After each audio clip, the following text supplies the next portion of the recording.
Welcome to the IU Northwest Community Garden presentation, To Be or Not to Be.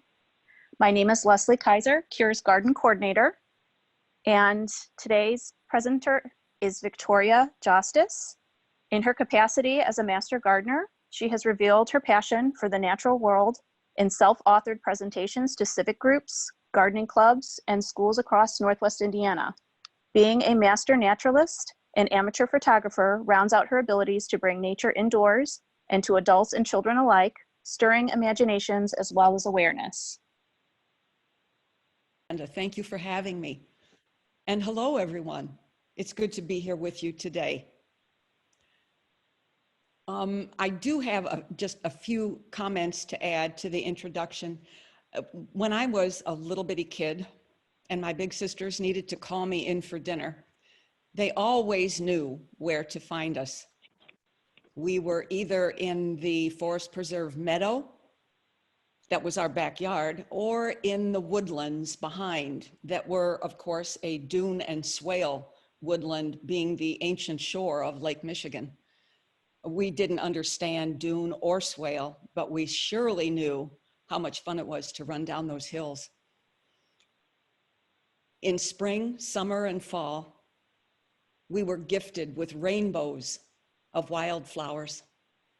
The bright orange Asclepias was my favorite, and Mom was always the expert with those flowers. Our adventures of discovery involved critters that walked or crawled, flew or slithered. And if I close my eyes right now, I can still feel the cool yellow sand between my toes as we searched the forest bridle paths for the arrowheads that my cousin said had to be there. When autumn came, that's when the magic started. The fungi popped up out of nowhere, and Dad was the pro with those. And finally, winter, with its picture book look, called our names. And that, my friends, is the same love of the natural world that brings me here today. And because we have so much to talk about today, we better get started.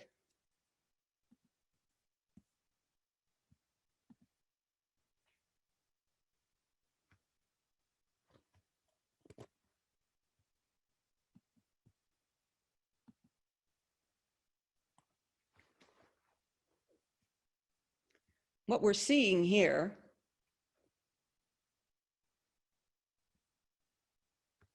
is a true insect. She has the requisite body parts. She has a head, a thorax, and an abdomen. She has 6 legs. And if you'll notice this segment on her rear leg, it's concave and it's surrounded by bristly hairs. There are combs and brushes on the backs of those legs that she uses to collect the pollen off her body hair, and then she places it in the joint between the segments of that leg. We call that joint a pollen press, and it compresses bits of pollen into pellets that the bee then places in her pollen basket. And we've all seen pictures of bees with full pollen baskets. She has 2 pairs of beautiful, beautiful wings. I think they look like stained glass. They're made of thin slices of chitin, the same material that composes her exoskeleton. And those wings are reinforced with a venous system. For those of you who might be watching on a 27-inch iMac, you'll never see another bee face quite this large. This is a beautiful face of a bee. It's encircled by her arms because she's flying, and she's got those legs wrapped tightly around her body. It gives us a chance to have a good look at them. And we can see the little feet that she has. They're very unusual feet. They look like they're capable of performing a number of tasks. You can see that amber-toned proboscis extending from her mouth and her tongue that she uses to lap up the nectar that she forages. The proboscis is not always extended. She can retract it back into her head, and it seems to disappear. She does have mandibles for chewing. If I looked for a nose on this bee's face, I wouldn't see it. Where her nose might be, there's a pair of unusual antennae. They're not like a pretty butterfly antennae. They look like two magic wands popping out of the top of her head. These antennae, poor thing, she looks like she's flown full tilt into a building, but that's how they're supposed to look. They're pretty marvelous structures. And she doesn't have a nose in the middle of her face, nor does she have ears on the sides of her head. And that's because these antennae allow her to smell through the antennae, also to hear with the antennae, and also to taste with them. She can also taste with those little feeties. Notice this tiny hook right here. That's what she uses to groom scrupulously those antennae to enable maximum function. Last of all, let's look at her eyes. She has 3 simple eyes right up here. She doesn't see images with them. They're sensitive to light, and they aid in her navigation. The big, beautiful compound eyes are some really wondrous structures. You can see they kind of look textured, and that's almost how she sees. She doesn't see like you and I see. What she sees is looking kind of like a pixelated photograph or a mosaic. It's kind of segmented. And she doesn't see the same colors that we see either. She sees something that we don't see. She sees UV light, and we'll talk about that a little later. One extraordinary quality that her eyes possess is the fact that they are polarized solar compasses. And we don't call these honeybees just Western honeybees or European honeybees. We call them Apis mellifera. Apis for bees, mellifera that refers to the honey that she makes. Even the ancients knew the value of honey. Using it goes back centuries. If you look at the cave painting on the right, it shows an individual retrieving a comb. Looks like that person is possibly climbing up to where that comb may be hanging. The person has a basket or some kind of container to put the comb in, and we see some giant bees flying around. Ancient Greeks understood the medicinal uses of honey. That's where the father of modern medicine comes from, Greece. Roman soldiers, battle wounds were healed with honey. As recently as World War II, honey was used to dress battle wounds of soldiers in that conflict. Who knew? In ancient Egypt, the symbol of a bee was indicative of someone with royal strains, someone with power. So you often would see images in Egyptian hieroglyphics portraying a bee. It is said that Egyptians also used honey as part of their embalming process.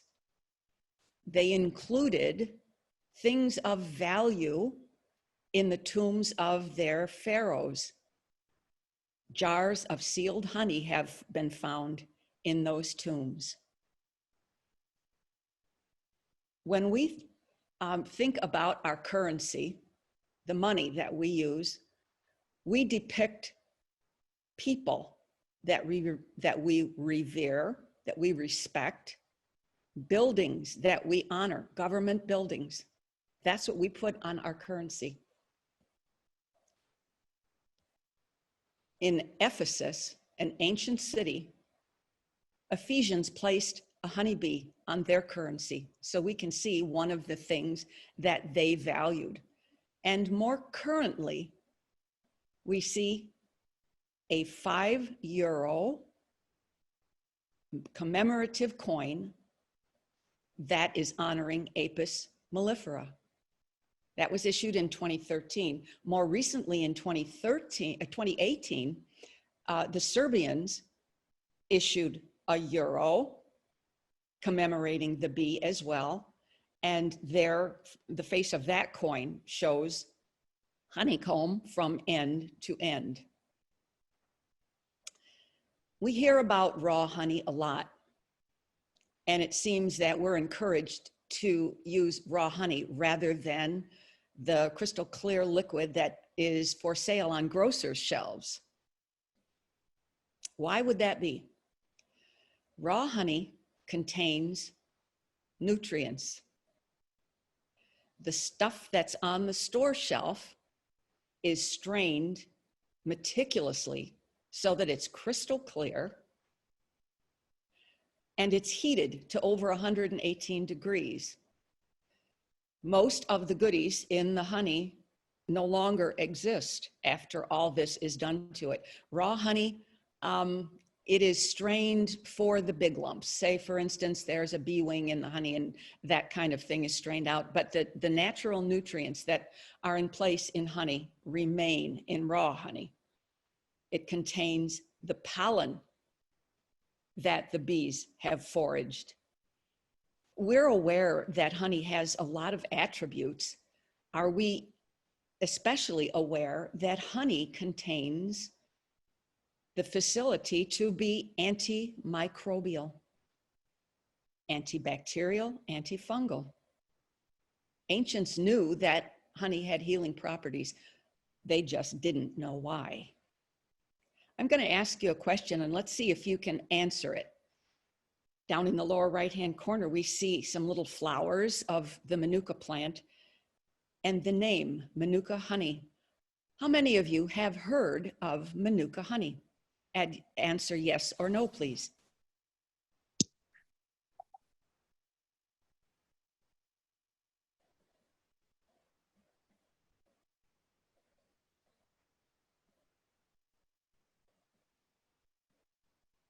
Do we have any yes or no answers?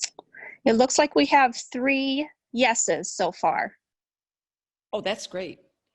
Manuka honey is, of course, named after the plant that the bees forage on to get it.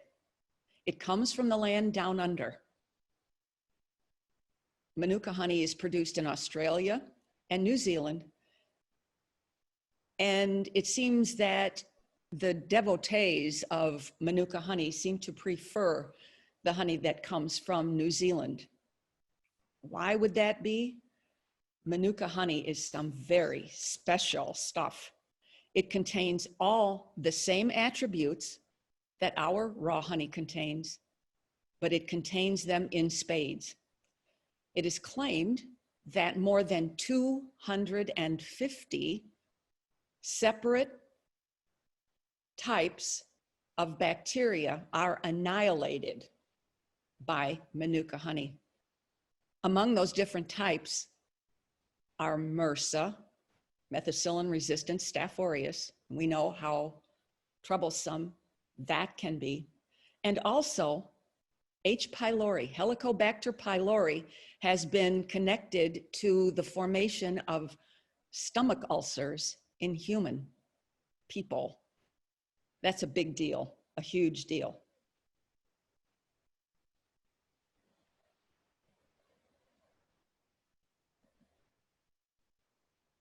At this point, we're going to quiz you and see how you think about honey, about bees, and some details about each of those. Amanda has been kind enough to create a couple of polls for us, and we're going to see the first one shortly. Amanda, may we see the poll? Okay, let's begin.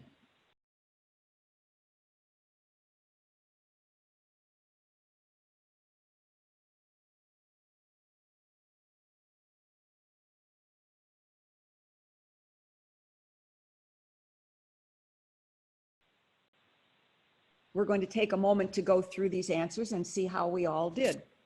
The first question, a honeybee colony is a super efficient organization of what?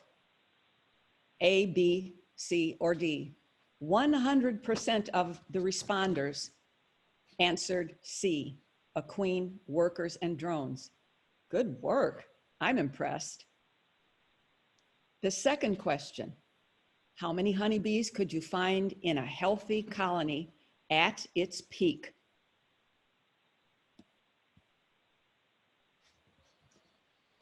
It looks like, now I can't see all of the, oh yes, I can. It seems that the answers are split, but we have a variety of answers.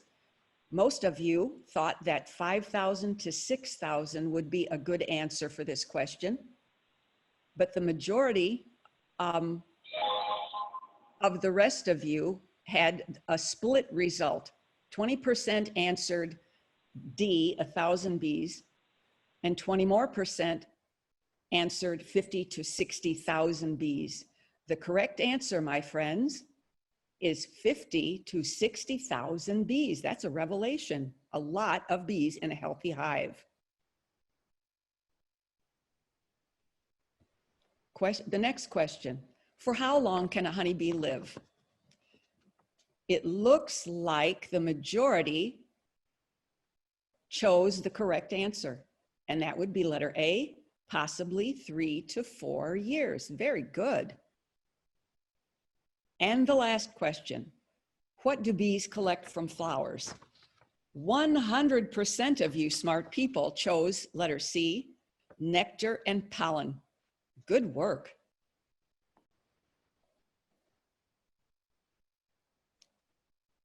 The second part of the poll has a few more questions on it than the first.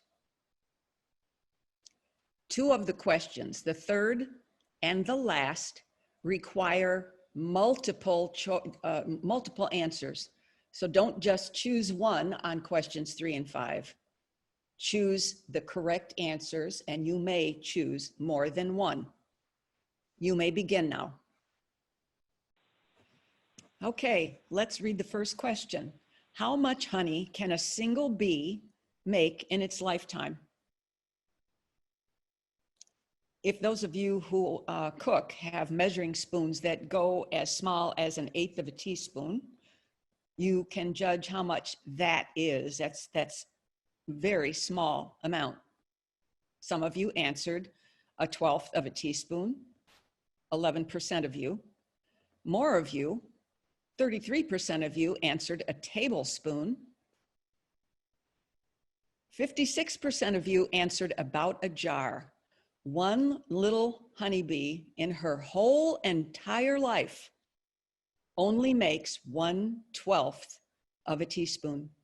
So to the person who chose A, congratulations. The next question, which of these tips will not help bees?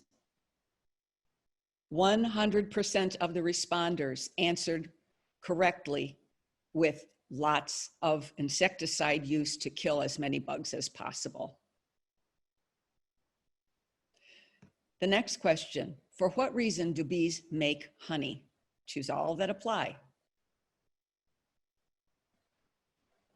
89% of you chose A, for feeding their larvae.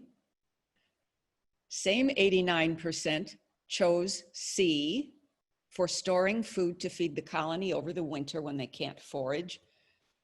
You did a bang up job here. Those are the two correct answers, A and C. The next question deals with neonicotinoids, the systemic insecticides, and all of you, all of the respondents, 100% of you answered correctly. All of those chemicals mentioned are neonics. And lastly, why are bees and other pollinators experiencing problems and declines? 100% of the responders chose C. It's because of a combination of factors. 56% chose it's because of varroa mites. 67% chose colony collapse disorder. Those three are the correct answers. Thank you for participating. Well done, responders. I need to go back to that slide that talks about Manuka honey. There's something that I didn't mention. I was in CVS not long ago buying a box of Band-Aids, and in that aisle, I found something that really gratified me. There was a box of wound dressings there. They were 4x8 dressings, 3 in a box. They were gauze dressings that were impregnated with Manuka honey. The use of medicinal grade Manuka is licensed in the US and also in the UK and other European Union countries. That's a huge deal, a very huge deal. It's been found that Manuka honey can heal chronic wounds that are very difficult to heal. That's one of the things that they do best. May I make it clear to you, these chronic wounds that Manuka honey is very good at does not include diabetic ulcers. I repeat, Manuka honey dressings are not intended for diabetic ulcers. Let's look at what goes on inside a honeybee colony. There are 3 different types of bees in the colony. We call them castes. There is 1 single queen per colony. She's a big girl, very long abdomen. The burly gentleman on the right is a boy bee. We call him a drone. He is a husky guy. He's got very strong wings made for flying and very large eyes. Last but not least, on the left, we see worker bees that form the majority of the bees in the hive. Depending on the resource that you use, the percent of drones in a hive seems to vary. Some people think only 5% of the total bees are drones, others think more. And I've opted for showing 20% because that seems to be the consensus of the majority. How does a bee come to be? The queen bee has that long abdomen because she needs to reach down into each spiffy clean wax cell to lay an egg. The egg is affixed in an upright position at the bottom of the cell with a mucilaginous compound that allows that egg to stand up tall. For 3 days, the egg is consumed, yolk first, by the little guy inside. After 3 days, the shell of that egg pretty much disappears and we have our larva. As soon as the nurse bees see that larva, they come rushing over with royal jelly. Yes, did you know that larvae eat royal jelly for the first 3 days of their life? After that first 3 days, the food is switched to brood food, which is made of pollen, either dilute honey or nectar. It's masticated by the bee combined with the exudate of special glands in their head, and we have royal jelly or brood food. They're 2 separate things. The brood food is the recipe that I just gave you. Royal jelly, on the other hand, is kind of an unknown. Scientists aren't really sure. Entomologists aren't sure exactly how bees make royal jelly and the exact ingredients in it. So the larva gets 3 days of royal jelly, then switch to brood food.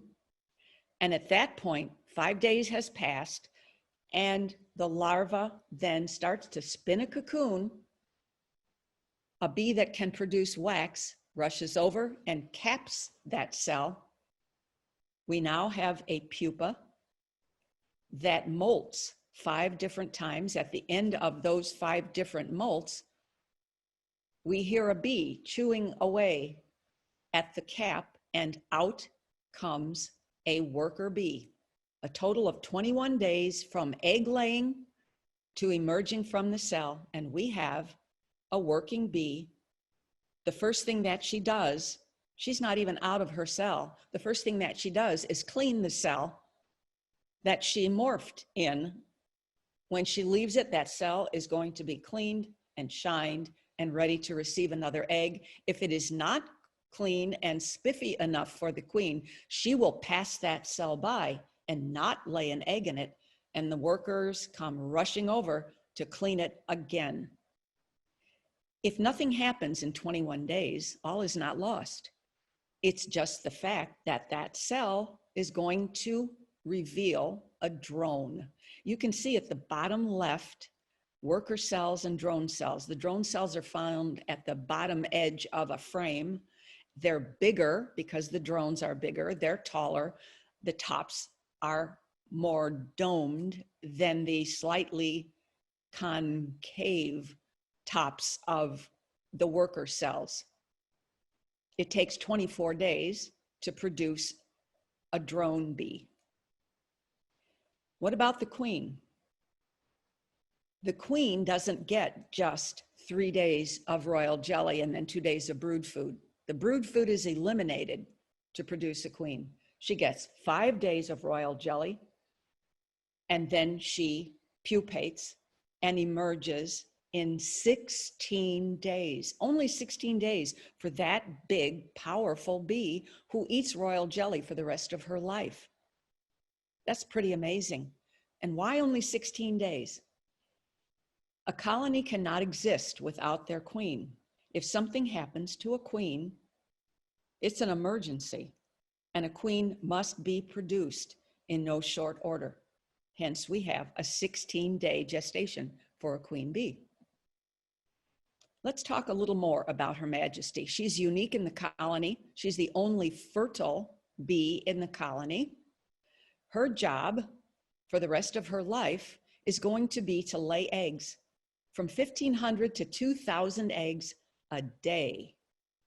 How does she get to that point of laying all those eggs when she emerges from her cell of virgin queen? When she emerges, she gets strong with royal jelly. That makes her a very powerful bee. After she is strong and she has strengthened her wings, she takes off on a nuptial flight. She will go to congregation areas. Another thing that scientists have not quite figured out yet, what constitutes a congregation area? What criteria do bees use to make that area a congregation area? So the queen visits those congregation areas. She becomes impregnated by multiple drones, never a drone from her own colony. Incestuous bees that result from that are very poor quality bees, and it will portend the doom of the hive. So she mates with drones from other hives, a number of other hives. Again, depending on the source that you're getting your information from, she can mate with as few as 5 drones or as many as 40 drones, a huge number. The more drones the queen mates with, the better she relates to the worker bees in her colony.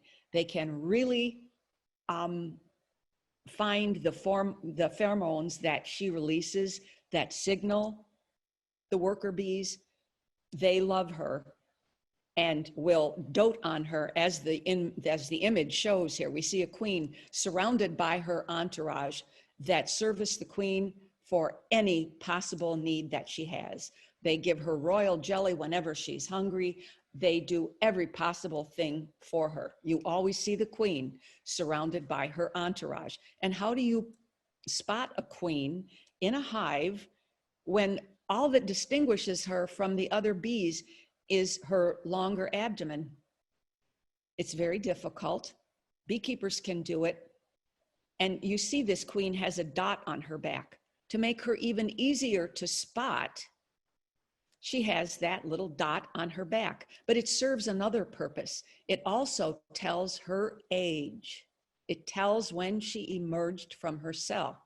And we know queens can live 3 to 4 years. They actually start declining in their productivity after year number 2. So beekeepers will often replace the queen after a couple of years.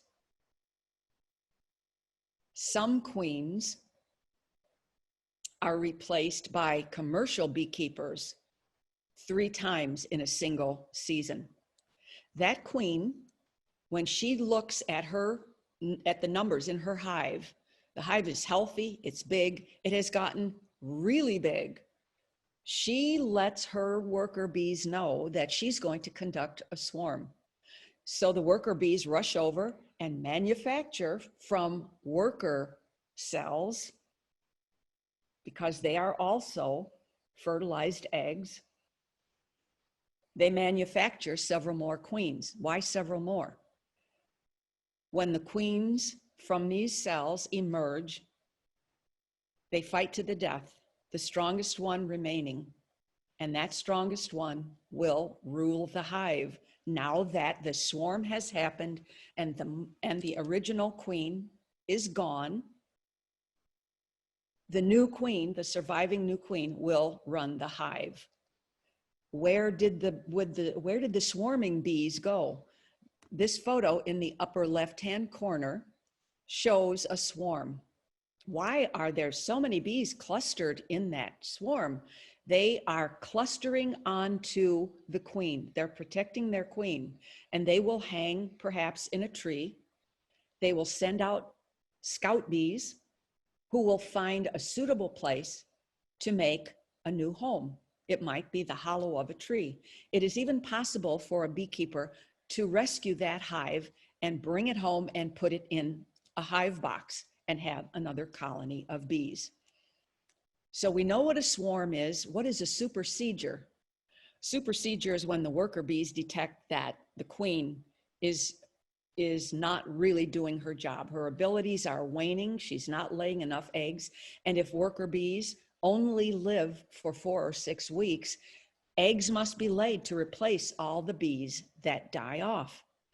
So again, the process is the workers create several more queens. They fight to the death. The strongest one then takes over the hive. The old queen is allowed to leave with a number of bees. And what about the boys in the colony? Well, they have an unusual life. They are haploid bees. They have only one set of chromosomes. That's from the queen bee. They come from unfertilized eggs. And what do? Well, they don't help with the kids. They don't maintain the hive. They don't even take out the trash. Their lot in life, excuse me, is to mate with a queen from another colony. And how do they do this? They fly off every afternoon after they have begged breakfast from the worker bees. They've sat down with a cup of coffee, watched the morning news, play a few video games, watch a few cartoons, beg more lunch from the worker bees, and they fly off with their buddies to a congregation area and search for a queen to mate with. They don't just go to one congregation area, they fly to several. And those strong wings of theirs and sharp eyes enable them to do these things. They probably will not find a queen to mate with, so they return to the hive, beg more food from the worker bee, and watch TV until they fall asleep. If they do have the opportunity, when they're out scouting around in the congregation areas, if they do have the opportunity to mate with a queen, they rush on over and begin the mating process that pretty much immediately renders them paralyzed. They fall backwards and they complete the mating process How do we know it's done? Because with the human ear, we sometimes can hear an audible pop when the process is done. The reproductive organ remains in the queen. The drone falls to the ground because he's missing half of his rear carriage, and he dies. So it's not always a bed of roses for the drones.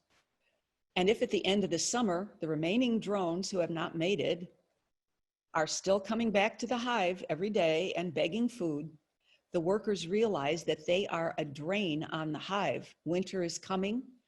The drones are non-productive in the hive. They are a drain on the stores that the bees have put aside for winter. Maybe even it's 100 pounds of honey in a healthy hive, and maybe 35 pounds of protein in the form of pollen. So the worker bees then decide to withhold food from the drones and run them off at the end of summer. The important ones who have shared their mating process with a queen were the heroes of the hive, and the other ones have gone away. Lastly, but certainly not least, we have the workhorses of the insect world, the worker bees. Any job that is to be done in a hive is done by the worker bees. They are females, diploid females from fertilized eggs. They are not the egg layers. The queen is the egg layer. Only in emergency situations can female bees lay eggs. And the eggs that they lay, of course, will be unfertilized, so they will produce drones who will be able to carry on the progeny. But there is no queen there, so the colony is pretty much doomed. The bees, called worker bees, do everything in the hive. And they start out the minute they emerge from the cell with cleaning that cell and then feeding the brood, caring for the queen.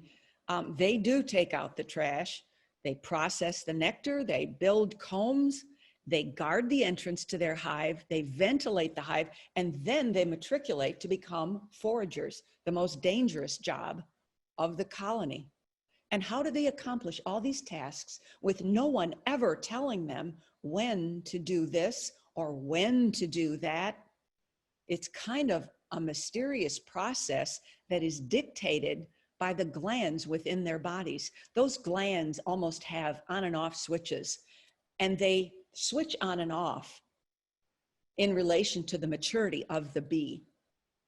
At a certain age, they are allowed to accomplish a specific task.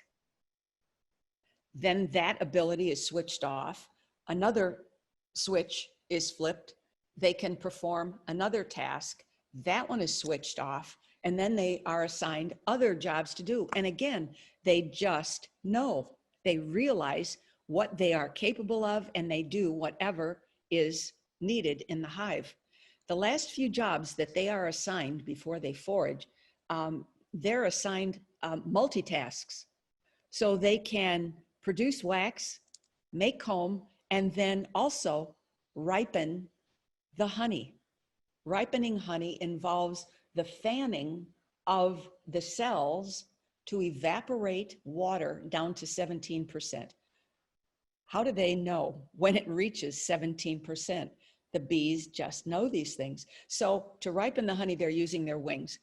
They also, after that, these numbers on the, on the left-hand side of the screen show the number of days that they are alive. That's what these numbers denote. So on day 18, they are able to guard the hive. They man the entrance to the hive. They guard it against intruders. They guard it against bees that belong to other hives, because each hive has its own scent. The bees that live in that hive have that same scent. Any other bee coming in with a different scent is turned away. In addition to guarding the hive, they also ventilate the hive. Why does the hive need ventilating? The hive has a very small opening. It's dark in there. It's moist in there, and it's warm in there. Ideal conditions to grow organisms. So the ventilator bees man themselves to ventilate the hive, out with the old, in with the new. And lastly, at day 22, they have matriculated.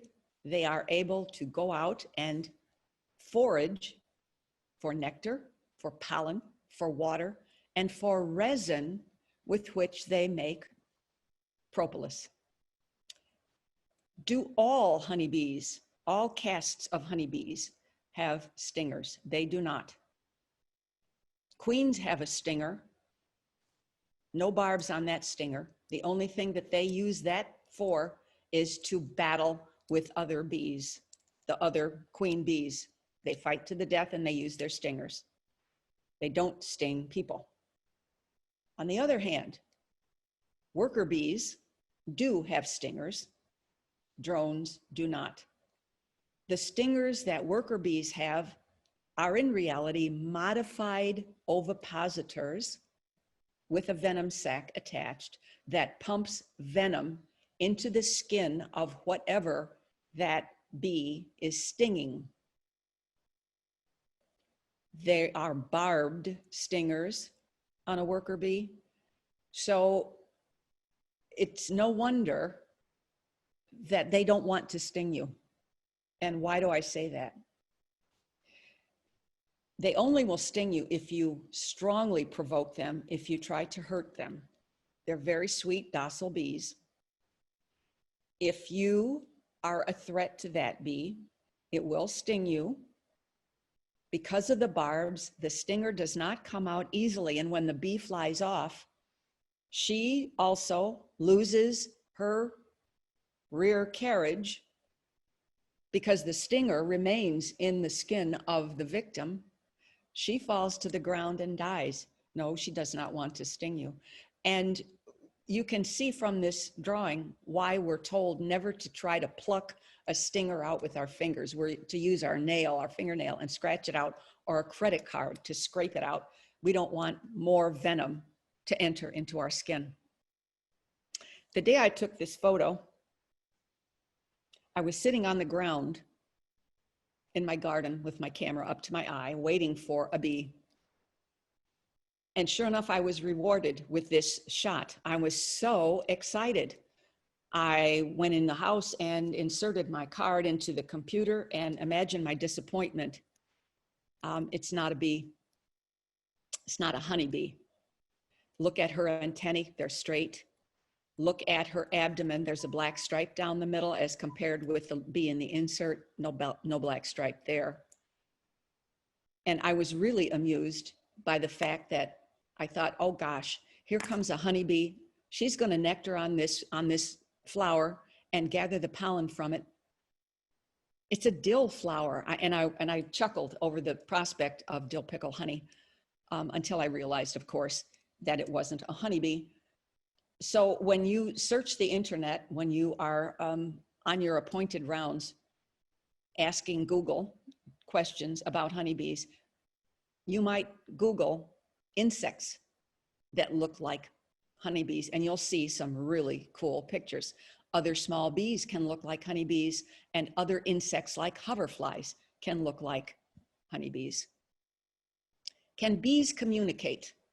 You bet your boots they can. Let's say, for instance, Bertha Bee is out foraging and she comes across a field of flowers with amazingly sweet nectar. She fills her honey stomach, lickety-split. She packs up her honey baskets and she hot-foots it back to the hive. The first thing she does when she gets there is give other foragers a sample of what she's got. She's got their attention. And she does what's called the waggle dance. She moves her body forward, waggling it from side to side for a very specific distance. The distance that she moves forward indicates to the other bees how far from the hive that field of flowers is. And she has aimed her body in the direction of where it is located. When she gets finished waggling forward, she makes a snappy turn to the right, makes a circle and comes back to her starting point, waggles forward again for that same distance, turns left, makes a circle, comes back to her starting point, and she does this waggle dance several times so that the other bees can understand where to find this delicious nectar. We talked about bees seeing in UV light. In the insert on the upper left, we see a dandelion, the way you and I see a dandelion. It's a bright yellow, cute little flower. On the left-hand side of that image, without the pixelation, we see the colors that a bee might see in UV. The reproductive parts of that flower are day glow.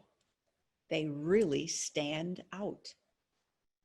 If a flower has lines on the face of it, let's say, for instance, in the springtime, the ephemeral called Spring Beauty, a little bitty pink flower, soft pink flower with brighter pink rays coming out from the flower. When a bee sees that in UV, those lines stand out. They are day glow pink, and they're telling the bee, these are honeybee runways. They're pointing you to where the goodies are. Even the lowly little violet has those teeny little lines on the bottom that show a bee just exactly where to go. The bee in the upper right-hand corner of the slide has found a flower that's very near to the colony. So that bee has just started her daily rounds of foraging. How do we know that? Because she doesn't look like the big bee that is at a crocus. That big bee is covered with pollen dust. Do you remember when you were a little kid and you took a balloon, an inflated balloon, and you rubbed it on your sweater, and then you held it over your head and watched your hair stand on end? When a bee flies, it meets resistance to the air, causing a bit of friction. When it beats its wings, those wings are rubbing against its body, causing more friction. That bee develops a positive charge. Is it not serendipitous that flowers contain a negative charge, so that when the bee approaches the flower, that pollen almost jumps onto the bee? When the bee is done at that flower and it flies off, it leaves a remnant, a small remnant of that positive charge. Have you ever wondered, when you're watching bees go from flower to flower to flower, and they skip one, they might skip another, and they go to another flower, why do they skip? They detect that small residual charge that a bee has left, and they realize that the nectar is depleted in that flower. I better find another. Hothouse tomatoes are raised in greenhouses. Have you ever thought about how those flowers on the tomatoes are pollinated? And they are pollinated. They're not self-pollinating flowers on a tomato. The growers hire bumblebees. Some plants have flowers where, instead of the stamen having an anther on the end, where when the pollen is ripe, it almost just falls off, as you see in, for example, an Easter lily. The Easter lily is all speckled with the pollen as it falls off. Some stamen don't have an anther. Instead, the pollen is stored inside the stamen. How to get it out? Well, the honeybee knows how. The little green sweat bee knows how too. In the lower left-hand corner, we see the technique. That little sweat bee, with her strong back legs, grabs hold of the stamen in her strong back feet, and she beats her wings furiously. Her whole body vibrates, the stamens vibrate, loosing a snowstorm of pollen to cover her body.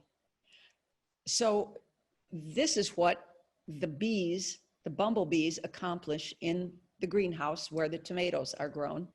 Some of the growers employ a vibrating device to let loose the pollen. But the majority, I think, still use bees. We said that worker bees forage for water. Yes, they do need water. A normal-sized, healthy hive needs about 5 gallons of water in a single season. And when you think about the capacity of their tiny little honey stomach that they store nectar in before it becomes honey, that's not at a time at all. They might forage honey from your sparkling clean bird bath. They might harvest water from a muddy puddle. Truth be known, they prefer the muddy puddle for the minerals in there, the sodium, the magnesium. They will forage ocean water. It's salty and full of good things. They will forage from a saltwater swimming pool. They'll forage from a regular swimming pool, also for the mineral content, the salts in the water. Some brave souls will provide a little salted water for bees in a dish of marbles. Why marbles? It keeps the bees from falling in the water and drowning. So the container has to be filled carefully with marbles. We see in the lower right-hand corner a bee sipping water from the petal of a flower, a little dew, a little raindrop. They will also sip water from the leaves of the plants in your garden. And that has to make us extra mindful about what we use in our gardens, because the water that that bee sips will help the nurse bees to make bee bread and royal jelly that they're going to feed to the queen, that they're going to feed to the baby larvae. So let us be mindful about what we put on our plants in the garden. Now we're going to find out what in the world propolis is. Bees go out and harvest resin. If you've ever pruned an evergreen and come away with sticky hands and a sticky pruner, you've experienced resin. Don't ask me how the bees collect it. I do not know how they do not get all stuck up together. You can see in this bee's shadow, her pollen baskets are full of propolis. She takes it back to the hive and hands it off to the painter bees. I'm joking, there are no painter bees. And these bees then combine that propolis with pollen, with beeswax and with their own saliva, and they masticate it. That sticky stuff, how do they get it back out of their mouths? I don't know. But that combination of things, of resin, beeswax, and their saliva, results in propolis. What do they use propolis for? To seal any crack, any chink in their hive. In the winter, they don't want winds blowing in there. In the warm months, they don't want parasites coming in through cracks. The big holes in the hive, they, of course, will seal with beeswax and then cover it with propolis. You've seen a beekeeper, after he takes the lid off a box hive, he has a tool with him that resembles a putty knife, and they take that knife and go along the edges of the frame to loosen it up, because since the last time the beekeeper was looking inside that hive, the industrious bees have sealed those seams with propolis, sealed them in place, and he can't get them out until he gets the propolis off. Some beekeepers create hives where the inside is all a rough surface. Why would they do such a thing? It's because bees naturally will smooth out a surface with propolis. They will remedy the roughness of the surface with propolis. And why would a beekeeper want the inside of the hive all sticky with propolis? It is because, my friends, that propolis contains antibacterial properties, and antifungal properties that immediately improve the immunity of all the individual bees within that hive. They're in that envelope of propolis, creating a healthier hive because each individual bee's health is improved and immunity is strengthened by the use of propolis. It's some pretty magical stuff. When we look at the food that we eat and what we grow in our gardens and in our fields, we seldom consider that every third bite of food that we take is a gift from bees. When we go to the grocery, when we go to the farmer's market, we take for granted the wondrous variety of fruits, vegetables, nuts, mushrooms, herbs that we find there. Without bees, this is what we might see. Some things are wind pollinated. With bees, without bees. And why wouldn't we have bees? We wouldn't have bees because of the nasty varroa mites. You answered that in the poll. There are also tracheal mites that threaten bees. There's a pathogen, a fungus called nosema that can wipe out an entire colony. There's something called foul brood, and it is just what its name says. And then there are the neonicotinoids. Neonicotinoids with direct contact to a bee will cause pretty much outright death. Over time, when a bee visits a flower that systemically contains a neonic, some people believe that the problems that neonic causes in honeybees includes one that's very different.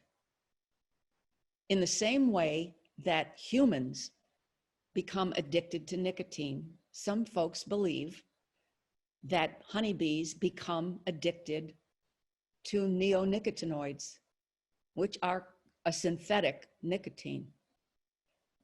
And after they experience this a couple of times, they only want to nectar at flowers that have been treated with a neonicotinoid. And it spells their doom. Neonicotinoids have been known to harm the learning process of bees, and also it messes with their memories. Could it be that when a beekeeper opens his box hive and all he finds is a brood and a queen and everybody else is not home, could it be that their faulted memories are not allowing them to find their way home? And don't get me started about bees that are transported. California supplies the world with 85 to 95% of its almonds. Such a big monoculture that their bees, their own bees, can't handle the job. So they contract with commercial beekeepers, beekeepers that run not 10 hives, not 20 hives, but thousands of hives. They contact the beekeepers in Montana, North Dakota, South Dakota, Minnesota, Florida, and those folks close up their hives, stack them onto semis, strap them down, cover them up, and drive like the wind to California to pollinate the almonds. When the bees are en route in that closed hive, they won't defecate in their hive. Even if they did, they can't dispose of it. They can't carry it out So they just need to wait until they get to California. It brings a whole new meaning to are we there yet? When they are finally released from their hive boxes, they eagerly begin pollinating the almond trees. They're mixed with other bees from other hives, from other states. Who knows what they are exposed to from other bees, from any possible chemicals that may exist in the grove. And then they go back to the hives when the pollinating is done, and they return home to get stronger, to go to Washington State to pollinate the apples. They go east to pollinate the cranberries or blueberries. They're everywhere. What an unnatural lifestyle for a bee to be trucked all over the country. It is thought that it causes premature aging in bees. The commercial keepers cannot complain about losing bees during this process because they understand that they're going to lose minimally 33% of their bees while this pollinating and trucking goes on. And while they're pollinating these big monocultures, they're not getting a variety of food that they need to be healthy bees. You and I could not subsist on a salami on rye as the only food that we eat. We need a variety of foods to make us healthy humans. And these bees are not getting what they need. To go back, if I had to choose the top two in this list of enemies of bees, I would have two that are tied for first place: varroa mites and neonicotinoids. And closely after that would be the transporting of bees on semi-trucks. Make no mistake, our bees, our native bees, are having the same problems that our honeybees are having.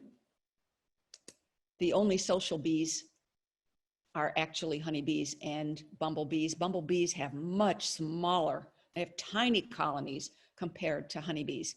And these bees are ground dwellers. They live in holes in the ground. They live in holes in wood, in twigs. They live in holes in your house. Carpenter bees have been known to drill holes in people's siding and trim. They can be kind of a nuisance, but they're all having problems. We see for sale now little bee houses for the hole nester bees. They're cute little houses, and they're kind of pricey. You can make your own with hollow twigs that you collect. You can use segments of bamboo that have holes in them, cut them in 6 or 7 inch lengths, tie them in a bundle and hang them up. The beauty part of that is it doesn't cost you a thing, and you don't feel badly after 2 years of it hanging there. You don't feel badly taking it down and disposing of it, because after 2 years, you're going to have things growing in there. You're going to have parasites in there, and you don't want the bees to be nesting in a bad situation where they can get sick from what you're offering them. So you're going to take it down. If it were me, I would burn it.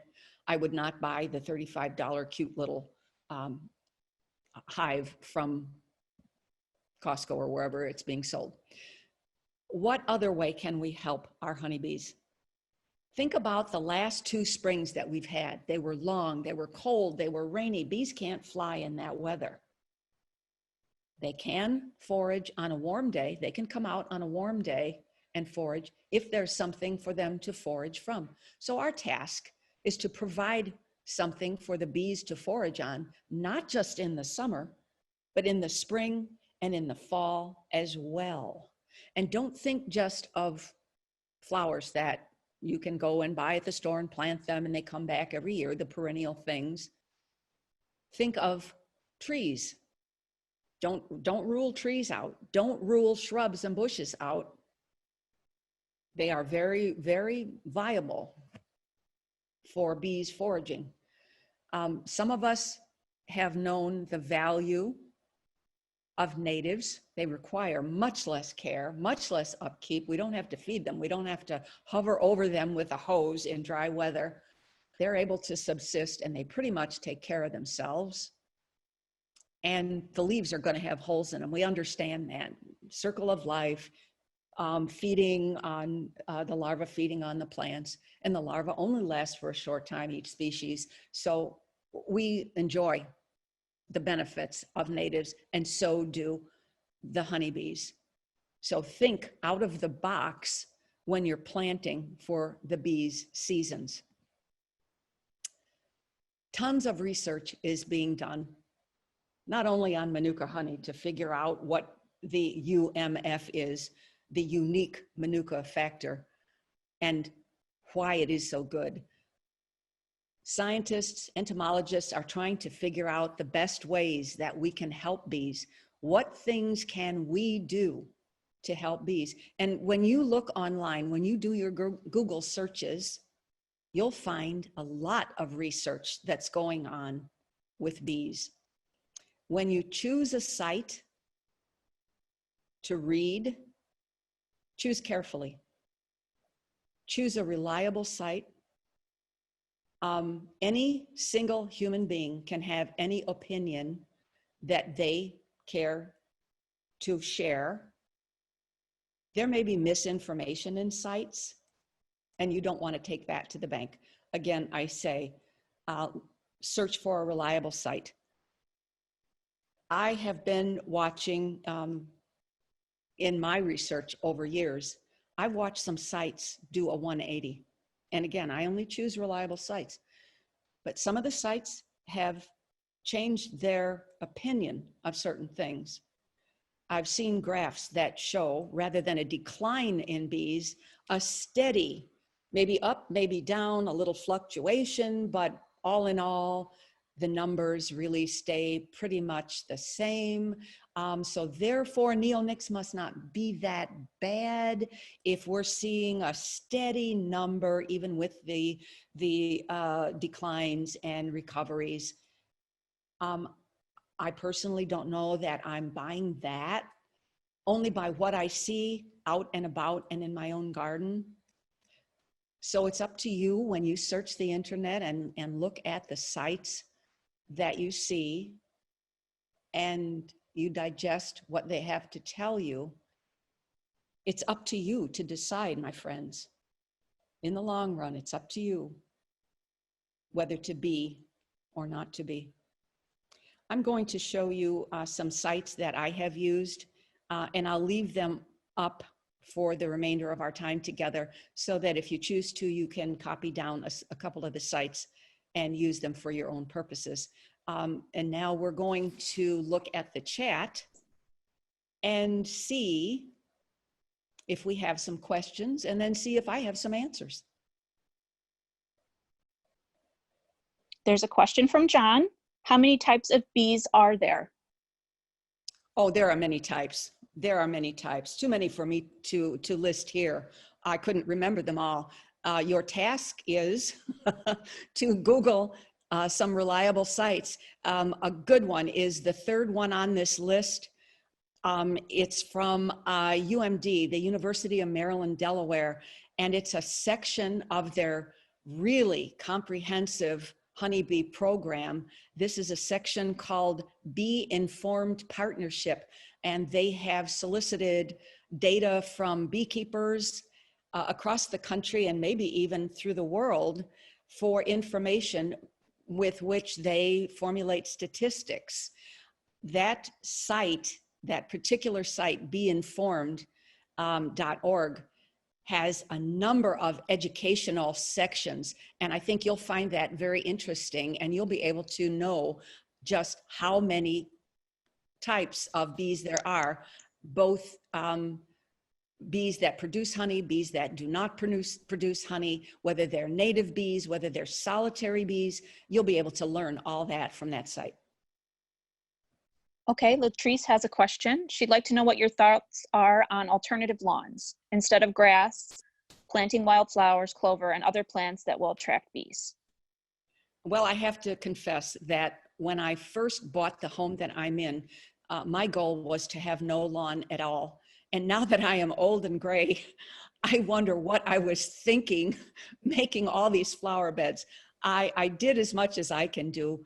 I would go for things that you can xeriscape with. I would go for the majority of natives. I don't have all natives in my gardens.